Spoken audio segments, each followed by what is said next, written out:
Il est 8h31. Bretagne 5, l'invité de la matinale.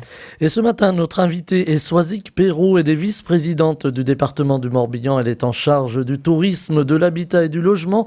Elle est également déléguée des Républicains dans la 3e circonscription du Morbihan, circonscription de Pontivy. Elle est venue de Pontivy pour être ce matin au micro de la matinale. Je l'en remercie. Bonjour. Bonjour à vous dans les belles Côtes d'Armor. Voilà, et dans les studios qui pour l'instant sont un peu poussiéreux, il faut bien le dire, de Bretagne 5. Soisic Perrault, vous allez faire votre rentrée vendredi, rentrée politique à Pontivy. Merci d'avoir accepté l'invitation et d'être venu nous parler justement de politique ce matin. Je le disais en commençant, vous êtes délégué des Républicains dans cette 3e circonscription du Morbihan. Les Républicains, ça a beaucoup tangué ces temps derniers. Effectivement, c'est le moins qu'on puisse dire. C'est un parti politique, c'est une famille politique dont je suis militante et d'ailleurs première des militantes en tant que déléguée de circonscription depuis 2008, avec des hauts et des bas. Mais je pense que la constance, la persévérance, c'est aussi ce qui permet de garder la tête haute. Voilà. Alors, les Républicains existent toujours, mais ils ont, aux dernières élections, vu leur rang un petit peu s'éclaircir avec ces deux forces d'opposition à l'Assemblée nationale, à savoir l'Union de la gauche, la NUPES, comme on l'appelle, et également la droite, l'extrême droite, le RN, qui a pris beaucoup de place aussi dans l'hémicycle, et troisième force, en face des Républicains, la majorité présidentielle. Comment exister j'allais dire dans cette configuration? Alors, le paradoxe, c'est que très concrètement, les Français, et pour notre cas, les Morbihanais, n'hésitent pas à nous faire confiance aux élections locales. Donc, nous sommes bien présents et au contraire bien présents dans les mandats locaux, dans les territoires. On le voit aussi au Sénat, où on a une majorité de députés, de sénateurs, les Républicains. Mais bien sûr, dans nos territoires, la majorité des élus locaux sont de droite. Est-ce que justement la politique aujourd'hui, elle se fait plus sur le territoire, sur les territoires, que finalement à Paris? C'est pas aujourd'hui, c'est en fait cette forme de connexion qu'on doit absolument avoir sur les territoires avec le local. On parle de cumul des mandats parce qu'on l'a décrié, parce qu'on l'a caricaturé, mais je pense qu'il faut nécessairement, j'entendais d'ailleurs en venant de Pontivy ce matin, un ancien député, un ancien ami de l'UMP, mais qui est toujours bien sûr un ami, Carl Olive, qui proposait justement le cumul des mandats entre maires et députés pour les villes de moins de 20 000 habitants. Je pense que c'est important d'avoir cette connexion. Alors effectivement, Emmanuel Macron a dénoncé tout l'ancien monde avec des vieilles caricatures. Moi, je crois au contraire que cette connexion est très importante. Et je crois juste pour ça à la décentralisation.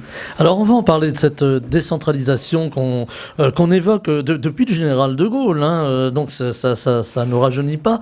Décentralisation qui a du mal finalement à se faire. On a eu la loi de fer et puis on a eu beaucoup de pouvoir donné aux régions, mais souvent sans l'argent qui va avec.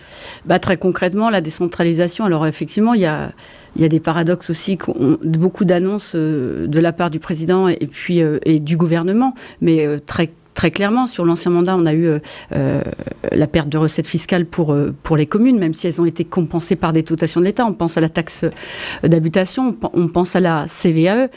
Effectivement, ça rend dépendant de l'État. Et donc, ça rend les élus plus dociles vis-à-vis des préfets et puis du gouvernement. Donc on ne peut pas parler de décentralisation, on ne peut pas parler de saine émulation des collectivités.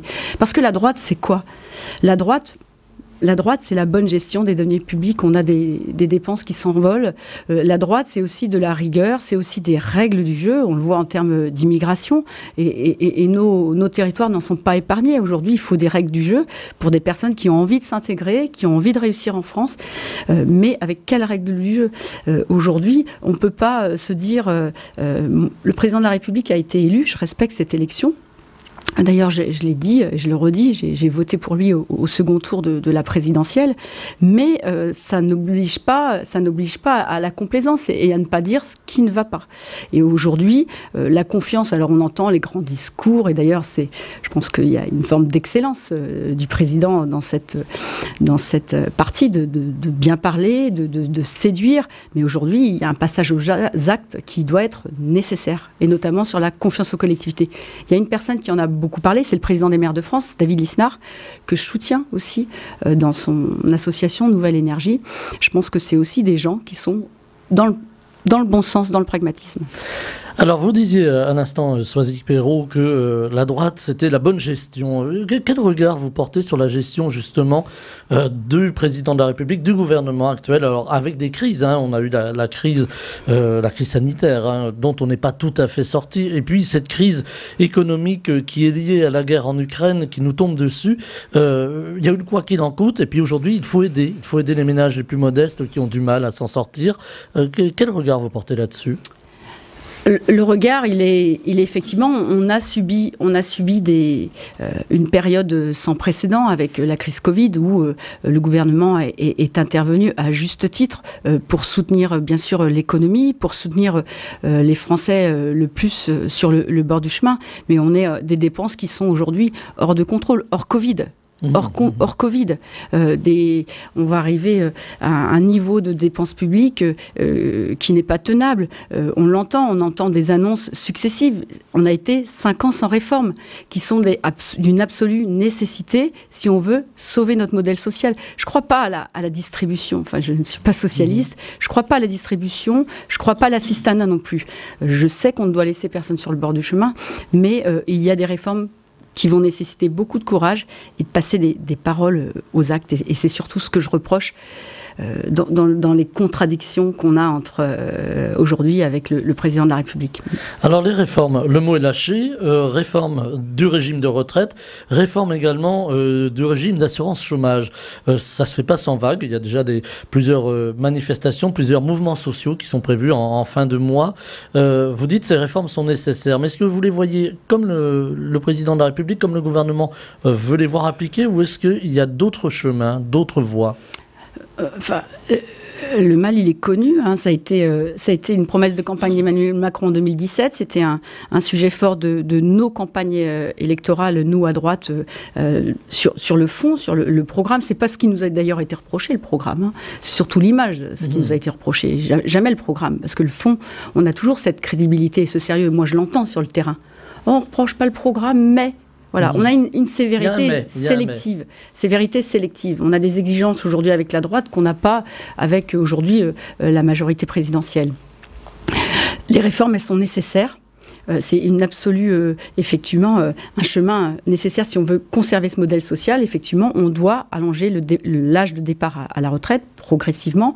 Il y a eu des débats qui ont déjà été faits à l'Assemblée nationale, au Sénat.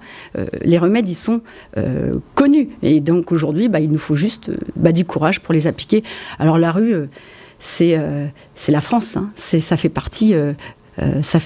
mais le président de la République a été élu. Donc aujourd'hui, à lui de trouver le chemin. Mais il y a aussi des contradictions dans sa majorité. Ce fameux en même temps l'empêche peut-être d'avancer clairement. Alors la droite, j'y reviens. Qu'est-ce qui n'a pas fonctionné à droite? Alors vous disiez c'est pas le programme, c'est les représentants, c'est une ligne de conduite qui s'est un petit peu éloignée de l'origine. C'est vrai que je l'ai dit parce que j'étais à la rentrée des cadres, les Républicains à Paris il y a 15 jours. Et je l'ai dit très clairement, moi je n'ai pas l'habitude de mettre la poussière sous le tapis. Je fais partie de cette génération turbulente. J'assume complètement. Il en faut des turbulents parce que c'est ce qui permet... Vous êtes connu pour votre franc-parler. Oui, mais en même temps, le franc-parler, c'est aussi ce qui fait gagner aussi le Rassemblement national. Parce que, alors sans être populiste, bien sûr, moi je n'aime pas le discours de la radicalité, pour moi, qui est une forme de confort intellectuel. C'est facile de dire tout est noir ou tout est blanc.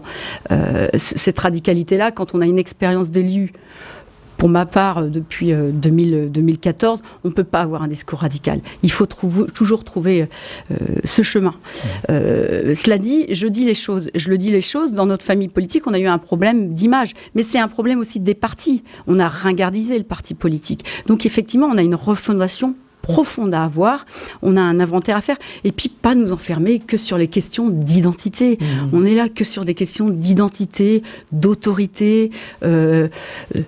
C'est un peu le credo d'Éric Ciotti d'ailleurs. Oui, ça fait partie de sa ligne. Sa ligne, il en faut, mais il n'y a pas que ces questions d'identité, il y a aussi ces questions de société. Alors moi, je ne suis pas progressiste, mais on a aussi incarné cette droite moderne. Enfin, moi, je suis une femme dans mon temps, je suis une maman, il faut aller vers cette modernité. Il faut coller finalement au monde d'aujourd'hui avec beaucoup de jeunes. Alors, les jeunes, on en parle beaucoup sur cette antenne, ils viennent parfois s'exprimer, ils rentrent en politique. Parfois, certains quittent la politique, mais ils s'engagent pour des causes, pour le climat, pour des causes plus personnelles. Ils ne s'engagent pas forcément en politique. Et pourtant, moi, je suis enseignante de lycée professionnel, alors même si je suis en disponibilité désormais, mais les jeunes aiment parler de politique, mais politique au sens noble du terme, s'intéressent au sujet, ont énormément d'idées, et je pense que il va falloir gagner ce cœur des Français, mais des jeunes, et il va falloir retravailler, mieux parler, je ne sais pas, avec peut-être plus de pédagogie, et expliquer pourquoi. Alors, LR, on va revenir à LR, pardonnez-moi, je ne vais pas faire une fixation, mais il va y avoir un nouveau président, peut-être une nouvelle présidente, je ne sais pas qui se présentera. Vous n'en avez pas fait mystère, vous soutenez Bruno Retailleau. Pourquoi soutenir particulièrement Bruno Retailleau ? Après, moi je respecte tous les candidats, j'ai aussi beaucoup d'amitié pour Aurélien Pradier, il incarne cette droite sociale qui me plaît bien, mais je me suis aussi engagée auprès de Bruno Retailleau par fidélité, parce qu'il a une expérience qui sera nécessaire pour refonder notre parti, il sera une expérience nécessaire avec un changement d'image profond, avec la volonté aussi de Bruno Retailleau d'intégrer une nouvelle jeunesse, de nouveau, des idées neuves et de la nouveauté dans notre parti, avec aussi la volonté de changer de nom. Et ça, je pense que c'est aussi une nécessité absolue pour notre image. Alors j'allais y venir, vous m'avez devancé. Est-ce que justement il faut faire, alors non pas table rase de passé, mais vraiment repartir sur les bases, j'allais dire les bases communes de la droite? Les bases communes de la droite, oui. Alors, apporter des idées neuves, ça ne veut pas dire effacer toutes nos valeurs, notre histoire, ce qui fonde aussi ce qui nous rassemble. Effectivement, il faudra retravailler, mais je pense que cette crédibilité, c'est aussi par la constance de ce qui reste, ça sera notre clé de la réussite, je pense. Alors, le président de la République, Emmanuel Macron, a réuni le CNR, le Conseil national de la refondation, qui sonne un petit peu Conseil national de la résistance. Pour vous, Soisig Perrault, qui êtes de droite, la résistance et aussi les idées du général de Gaulle, est-ce que ça vous a gêné ? Moi, je suis une femme du présent, donc je regarde pas le passé, mais moi, ce que j'entends surtout, que ça sonne creux. Ça sonne creux. Ça veut dire quoi ? Ça veut dire c'est un énième comité Théodule pour ne rien faire et pour parler sans se payer de mots, quoi. Finalement, sans agir. Effectivement, les références au gaullisme aujourd'hui, on a galvaudé aussi, parce que tout le monde se réclame du gaullisme social. Il l'avait dit lui-même, d'ailleurs, le général de Gaulle. Un jour, tout le monde sera gaulliste. Voilà. Mais on essaye d'être pragmatique, mais le gaullisme, c'est aussi du bon sens. Et parfois, on voit que on en manque. On manque de bon sens. Est-ce qu'on manque de bon sens aussi à droite, parfois, aux Républicains ? Bien sûr, peut-être que la preuve, quand on a un échec aussi cuisant que le nôtre en 2022 pour l'élection présidentielle, effectivement, on a dû manquer de quelque chose, parce que ça a été un échec qui a été cuisant, ça a été une épreuve encore très difficile. Pour le mouvement, pour les militants que nous sommes. Mais bon, si je suis là, et encore fière d'appartenir à cette famille politique, ça veut dire que il faut encaisser. Alors, il faut encaisser, il faut avancer, évidemment. Avancer sur les grands dossiers. On parlait tout à l'heure des réformes. Il y a aussi des dossiers, j'allais dire presque plus chauds également. Et là, on en a parlé aussi, le dossier, le volet social. Alors, vous disiez, Soisig Perrault, vous n'étiez pas pour l'aide à tout craint, mais aujourd'hui, on a des ménages qui ont des difficultés à payer leur électricité, à payer leur carburant. Le gouvernement apporte des aides, mais vous le dites, hein, c'est pas forcément la bonne voie. Comment naviguer un petit peu à vue, si vous me permettez, dans cette époque un peu troublée ? Concrètement, moi j'étais hier après-midi en tant que vice-présidente au logement et à l'habitat, mais aussi en tant que présidente de l'ADI, de l'Agence de l'information et du logement. On était sur le dispositif Morbihan Solidarité Énergie avec tous les partenaires qui aident les ménages les plus précaires, parce qu'on porte l'aide à la précarité, à la lutte contre la précarité énergétique. Comment est-ce qu'on aide concrètement les ménages? Mais ça date pas d'hier. Voilà, c'est des actions concrètes que l'on mène au quotidien pour soutenir les ménages et dans la baisse des dépenses énergétiques et surtout dans le maintien de leur pouvoir d'achat, parce qu'on voit qu'il y a des situations aujourd'hui qui sont très importantes. Et moi, je crois que par nos mandats d'élus locaux, il n'y a pas le national qui décide de tout. Moi, je crois qu'au contraire, comme je vous l'ai dit tout à l'heure, tout se fait à la base, sur nos territoires, avec des actions qui sont très concrètes. Quand on rénove, on engage la rénovation énergétique de nos bâtiments, de nos collèges, quand on aide les particuliers à améliorer leur habitat, quand on améliore la distribution de l'eau, quand on protège nos espaces naturels sensibles. Voilà, des questions par exemple écologiques qui sont au cœur aussi du débat actuel, qui sont concrètes. Alors le local, ce sont les départements, c'est aussi la région. Ici en Bretagne, il y a une région assez volontariste dans plein de domaines. Alors vous me direz peut-être pas assez, dans plein de domaines. Alors justement, on a ce domaine de l'énergie aujourd'hui où la Bretagne veut être un petit peu fer de lance de l'énergie, du développement durable et de l'énergie verte. Est-ce que c'est une bonne idée ou est-ce que, comme dans votre parti des Républicains, certains s'interrogent en disant qu'il fallait peut-être quand même conserver un peu le nucléaire? J'ai beaucoup de recul sur la majorité socialiste à la région Bretagne, même si j'ai du respect pour Loïc Chenet-Girard, puisque on fait partie de cette même génération d'hommes et de femmes engagés pour la Bretagne. Alors, comme ils aiment dire, pour les Bretonnes et les Bretons, pour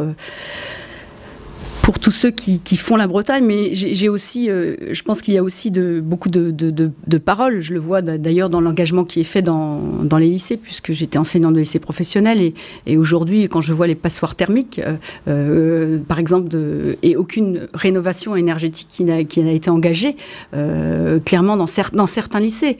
Quand je vois la fracture numérique, notamment, quand je vois la fracture aussi pédagogique, l'achat de livres, par exemple, aujourd'hui, pour nos jeunes. Ce qui fait la mixité sociale en Bretagne, ce qui fait aussi le mérite en Bretagne. Et aujourd'hui, il y a beaucoup de trous dans la raquette. Et je l'ai dit régulièrement au président Chenet-Girard. Voilà, il ne faut pas se contenter de deux mots. Il y a des dépenses, il y a des choix politiques qui ont été faits que je ne soutiens pas. Voilà. Alors il y a le transport aussi en Bretagne, c'est une grande question. On parlait tout à l'heure des coûts de l'énergie, évidemment des coûts des carburants, même si ça s'est un peu tassé avec les aides ces temps derniers.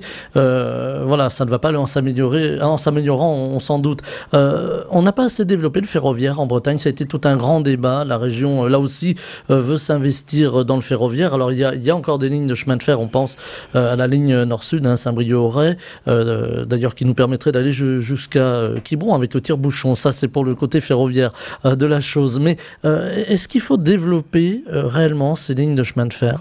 Alors juste pour la ligne, c'est un sujet que je connais bien, puisque c'est moi avec l'Office de tourisme de Pontivy Communauté, avec qui avons retravaillé sur l'ouverture du train touristique entre Pontivy et Lambel-Camar, et on travaille justement sur l'ouverture entre Pontivy et avec Auray, avec la CFCB et puis bien sûr SNCF Réseau. Je pense que là aussi, il y a beaucoup aussi de bavardage. Effectivement, aujourd'hui, on se rend bien compte, même qu'avec une ferroviaire intérieure, même si ça plaît au grand public d'entendre train. Mais dans la réalité, c'est du temps énorme, c'est des investissements qui sont énormes. Alors, on a des routes qu'on est en train de développer, qu'on est en train d'améliorer. On peut très bien imaginer aussi des bus qui circulent avec des carburants, je dirais, propres. Mais je pense qu'il faut beaucoup d'hydrogène aujourd'hui. Oui, il faut plutôt aller vers ces voies-là qu'aujourd'hui réinvestir dans la rénovation de certaines lignes qui seraient pas pratiques. Parce qu'aujourd'hui, quand on travaille et qu'on doit rejoindre Paris, et on a 6 heures de train pour rejoindre Paris, c'est juste impossible. Il faut être lucide et une nouvelle fois, pas se payer de mots, quoi. Voilà, comment désenclaver la Bretagne? Parce qu'il y a encore ce côté un petit peu enclave, même si ça va mieux. Moi, je suis assez à l'aise pour en parler, parce que j'habite Pontivy et je suis plutôt très mobile. Moi, j'ai pas le sentiment qu'on soit enclavé. j'ai pas le sentiment qu'on soit engolmé, on est près de tout. Je suis à peine 40 minutes de Vannes, je suis à peine 40 minutes de Saint-Brieuc, je suis à une heure de Rennes. C'est très pratique. Et aujourd'hui, les voies de circulation s'améliorent énormément. On n'est pas enclavé. On a aussi le numérique qui arrive, doucement, mais sûrement. On est sur le haut débit, Pontivy par exemple, on est connecté, pas partout. Mais moi, je ne crois pas à l'enclavement. Quand je vois d'ailleurs certaines métropoles qui sont complètement saturées, je trouve qu'on a une qualité de vie ici, au contraire, bien plus plaisante. Alors, j'allais y venir, Pontivy, pratiquement au centre de notre région, de la région Bretagne. J'entends la région géographique. On voit que ça se développe, Pontivy. Vous parliez de la fibre qui arrive et qui se développe. On a un territoire du centre Bretagne qui est très volontariste pour exister et qui attire aujourd'hui. Alors, vous avez parlé à une des plus chauvines des Pontiviennes, et puis du canton de Pontivy, parce qu'on a un canton, je le dis en tant que conseillère départementale, qui est exceptionnel. On a le canal de Nantes à Brest, le Blavet, la vallée du Blavet. On a un patrimoine bâti comme naturel, je vous le dis, exceptionnel. Napoléonville, tout le côté médiéval, mais il y a des atouts à mettre en valeur. Et c'est d'ailleurs ce qui est un leitmotiv aujourd'hui pour moi au tourisme. Le tourisme, c'est 10% du PIB, et aujourd'hui, c'est un facteur de développement majeur pour nos territoires, mais on ne doit pas se reposer sur nos lauriers. Les élus locaux, les maires, les conseillers départementaux, tous les élus locaux, les conseillers communautaires, on doit, entre guillemets, mettre en sorte tous les atouts qui nous mènent à développer parce que on ne pourra pas se contenter que de belles images quand le Tour de France passe dans notre ville, parce que c'est pas ce qui fait venir le tourisme. C'est qu'est-ce qu'on met en place, quelles sont les infrastructures qu'on met en place pour développer ces moteurs de l'économie mais sociale, parce que derrière, si par exemple on a 50 000 visiteurs au château, c'est autant de personnes qui visitent notre ville et qui viennent sur notre territoire plus largement. Voilà, qui consomment, il faut bien le dire, et qui créent de l'économie. Il nous reste 2 petites minutes, Soisig Perrault, ça va très vite le matin. J'aurais voulu vous entendre sur les grands sujets à venir. Alors, sujets nationaux, parce qu'il y en aura, là encore, avec LR, je vous ramène à LR, pardon, mais aussi à l'échelle locale. Je le disais tout à l'heure en commençant que vous faisiez votre rentrée politique vendredi, à Pontivy précisément. Quel est le sujet actuellement sur lequel vous vous attelez, qui vous motive ? Les sujets, c'est regagner la confiance. Et comme je vous le dis, regagner la confiance par la crédibilité, par notre travail. Pour moi, c'est les sujets pour lesquels David Lapartien, le président du département, m'a confié des responsabilités, des délégations. Le tourisme, le logement et l'habitat, c'est des sujets, on le voit bien, qui sont transversaux, mais qui sont aussi majeurs pour faire avancer nos territoires. Et puis le sujet, c'est la réforme. Est-ce qu'on continue à être dans une vision court-termiste, ou est-ce qu'on se dit oui, on y va avec du courage, on soutient les réformes qui sont une nécessité absolue pour notre pays, et c'est pour ça que je vais continuer à m'engager au sein du parti, derrière Bruno Retailleau, parce que je pense que c'est un homme qui est à même de porter ce projet au sein des Républicains. Et c'est aussi ces réformes, beaucoup de pédagogie, parce qu'on voit que ça passe pas, comme on dit. Là, vous parlez à une enseignante, effectivement, il va falloir dire pourquoi. Pourquoi est-ce qu'une réforme, ce n'est pas juste pour embêter les Français, c'est une nécessité absolue si on veut garder ce modèle social. Et si on ne veut pas que les écarts se creusent, parce qu'aujourd'hui, force est de constater qu'on sent bien que les écarts se creusent en France. Et si on veut pouvoir conserver ce modèle social à la française, ce qu'a fait le général de Gaulle finalement, il va falloir travailler, puis il va falloir faire preuve de courage surtout. Alors on a entendu des commentateurs, et ça va nous ramener à l'actualité, et on terminera là-dessus, Soisig Perrault, qui ont dit, oui, quand on voit la ferveur du peuple britannique derrière sa souveraine, qui gagnait sa dernière demeure, on rêverait finalement qu'en France ce soit pareil. Est-ce qu'un jour on pourrait imaginer, alors pas dans les mêmes circonstances, mais est-ce qu'on pourrait imaginer que le peuple français puisse discuter, dialoguer, reprendre ce dialogue qu'on sent quand même cassé, cette société un peu fracturée? Oui, c'est vrai qu'aujourd'hui on sent une France divisée. Il y a la France qui va bien, celle d'Emmanuel Macron, la France rurale, celle de de Marine Le Pen, et puis la France, je dirais, des quartiers de Mélenchon. On sent une France qui est profondément divisée. Je dirais qu'il y a même encore une autre frange, et c'est la frange des abstentionnistes, celle qui ne s'intéresse plus. Donc c'est peut-être ça l'enjeu majeur pour les années à venir. Comment est-ce qu'on rassemble tout ce monde, voilà. Et il y a du travail. Effectivement, c'est peut-être un vœu pieux, mais finalement, il faut pas être fataliste. Il faut avoir envie d'avancer vers ce chemin de réconciliation des Français. Swazik Perrault était notre invité ce matin. Swazik Perrault, qui, je vous le rappelle, est vice-présidente du département du Morbihan en charge du tourisme. Vous êtes donc en charge du tourisme, de l'habitat et du logement. Voilà, je vais tout remettre dans l'ordre. Et vous êtes également délégué des Républicains dans la 3e circonscription du Morbihan, la ville de Pontivy, entre autres, et le canton de Pontivy. Voilà, cher à votre cœur, on l'aura compris. Merci d'être venu en direct ce matin au micro de la matinale depuis Pontivy. Voilà, j'aurais fait de la pub. Merci d'avoir été avec nous en direct et belle journée. Je vous remercie aussi. Bonne journée. Bretagne 5 matin, Stéphane Hamon.